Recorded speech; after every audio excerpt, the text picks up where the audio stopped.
और हमें बताया जा रहा है कि माल के पीछे नहीं भागना।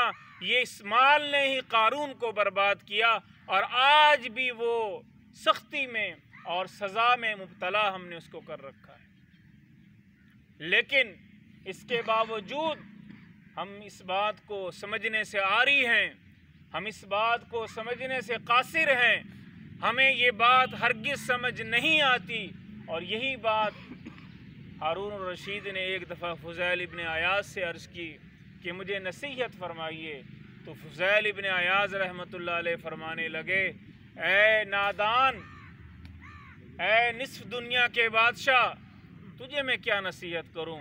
तूने अपने भाई के जनाज़ों को कंधे दिए हैं, तूने अपने आबाओ अजदाद के जनाज़ों को कंधे दिए हैं, तो मैं तुझे क्या नसीहत करूं?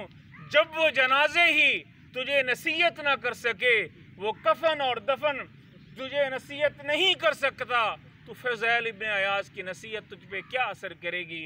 तो आज हमारी, मेरे भाइयों और दोस्तों, कैफियत वही बन चुकी है कि किसी किस्म की वाज़ो नसीहत हम लोगों पर असर ही नहीं करती, जिसकी वजह से हम सुन्नत नबी से दूर हैं, जिसकी वजह से अल्लाह के अहकामात से दूर हैं। हमारे उस्ताद मोहतरम जावेद साहब को देखिए, माशाअल्लाह, तारीफ़ तो मुँह पे नहीं करनी चाहिए, ये भी, इनके वालिद भी, जो मैंने हदीस पढ़ी है, इज़ा सर्रत का हसनतु का व इज़ा साअत का सय्यतु का फ़अंता मुमिन। अल्लाह तबारक व तआला ने नहीं फरमाया कि तुम हज करोगे मोमिन बन जाओगे, तुम नमाज पढ़ोगे मोमिन बन जाओगे।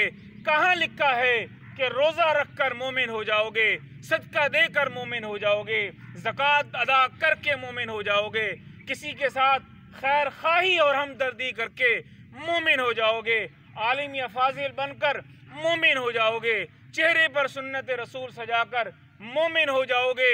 दुनिया का सारा काम आप वक्फे वक्फे से करें, उस वक्त तक मोमिन नहीं बन सकते।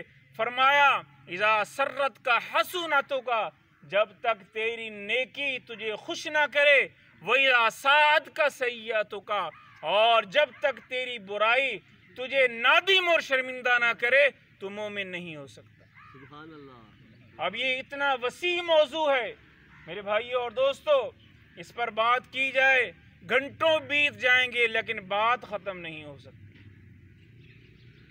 इज़ा सर्रत का हसनतु का, मोमिन तो वो है जब वो नेकी करे, नमाज पढ़ता है, हम देखते हैं खुशू खुजू नहीं, तो हमारी नमाज किस काम की है?